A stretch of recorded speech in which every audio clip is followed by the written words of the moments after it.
Dear friends, good evening. Today we are going to talk about one of the important concepts of Gemini astrology, the Charakarakas, and one of the important Charakarakas, which is Darakaraka.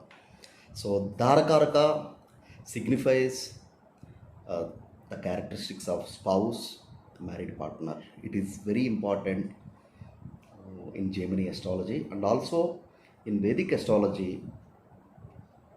This Darakaraka helps us identifying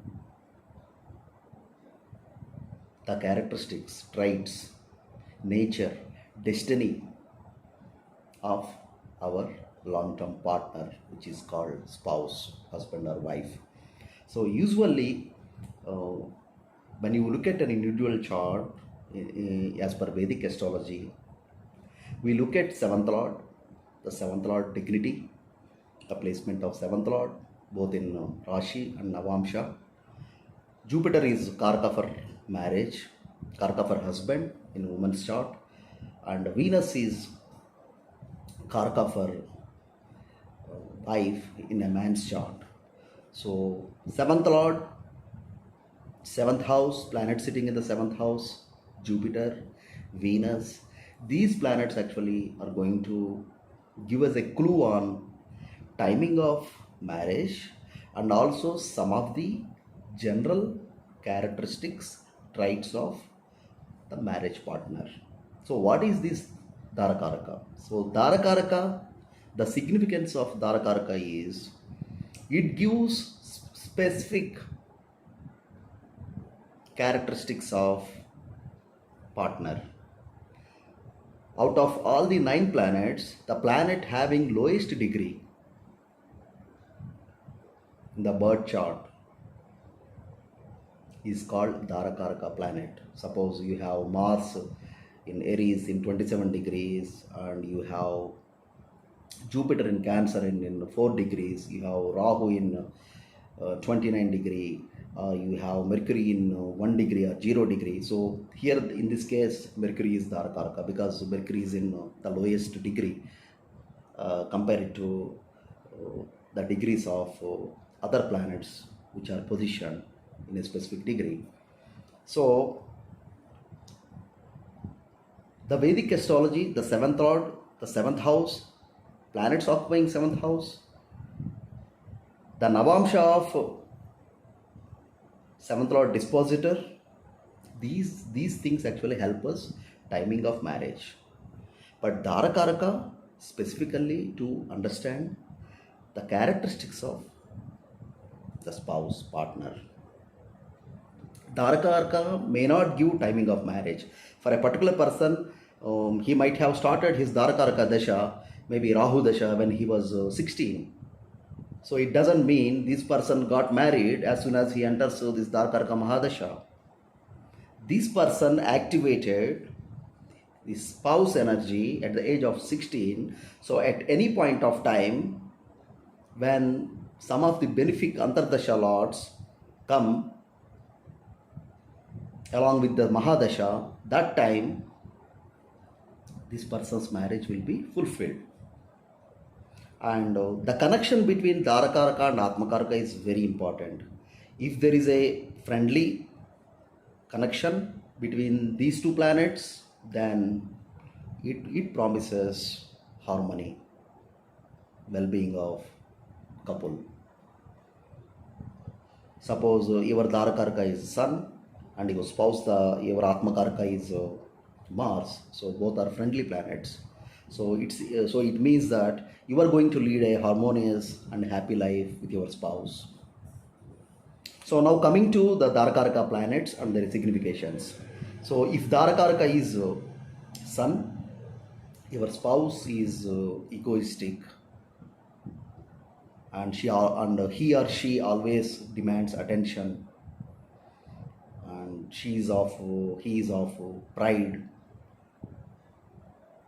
from a noble family, easily gets angry, easily gets irritated. And if moon becomes Darakaraka, so the spouse is very emotional, sentimental, caring, nourishing, delicate, soft. If Mars is Darakaraka, so it makes the spouse very practical, goal oriented. The person may have some kind of mission, objective to achieve in life, quarrelsome, argumentative.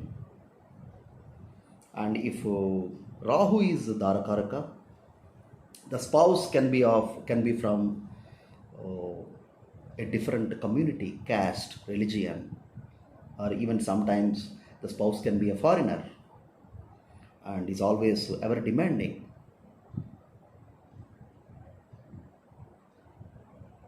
The spouse comes from very sound, rich family. So if Mercury is Darakaraka, the spouse is very intelligent, talkative,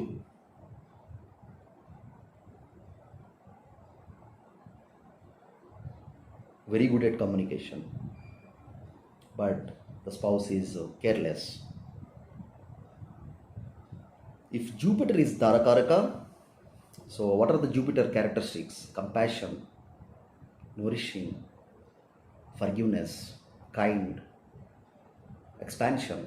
So these are the characteristics that we see in our spouse. If Venus is Darakaraka, romantic, sensual, beautiful, artistic,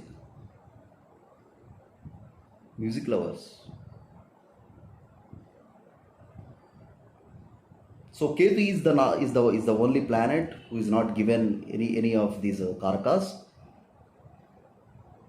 So Saturn, if Saturn is Darakaraka, so the person is the spouse is very mature. They are very loyal to their relationship. They believe in that school of marriage, and they're committed. But they may be older than this particular individual, and they're very strict, very disciplined.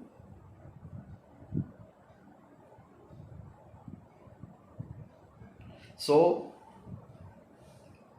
this Darakaraka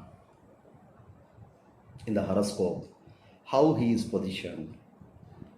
If Darakaraka is in eighth house, if Darakaraka is in 12th house, and if Darakaraka is in 7th house, and Darakaraka lacks aspect from Jupiter. So we need to assess all these things to basically conclude what kind of a partner this particular person is going to end up with.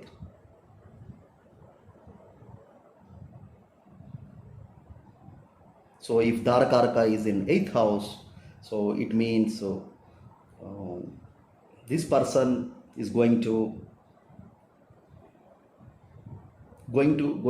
marry a person from a different culture, community, or the marriage will be a kind of all of a sudden, like an accident.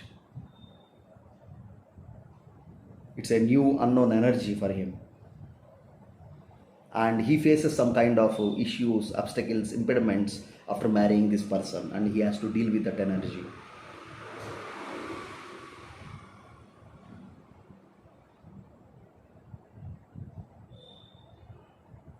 And if the Darakaraka falls in 8th house, the person may have responsibilities of in-laws also. They have to take care of in-laws. If Darakaraka is in 6th house, so it means this person is going to meet someone with whom he is going to fight, quarrel. If Darakaraka is in 5th house, so it means the essence of the union of these two people, the marriage is for children.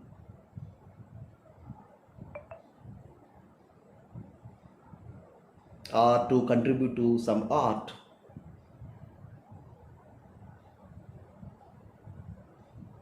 So we need to assess all these parameters to conclude what is Darakaraka energy that the particular person is carrying as per the horoscope.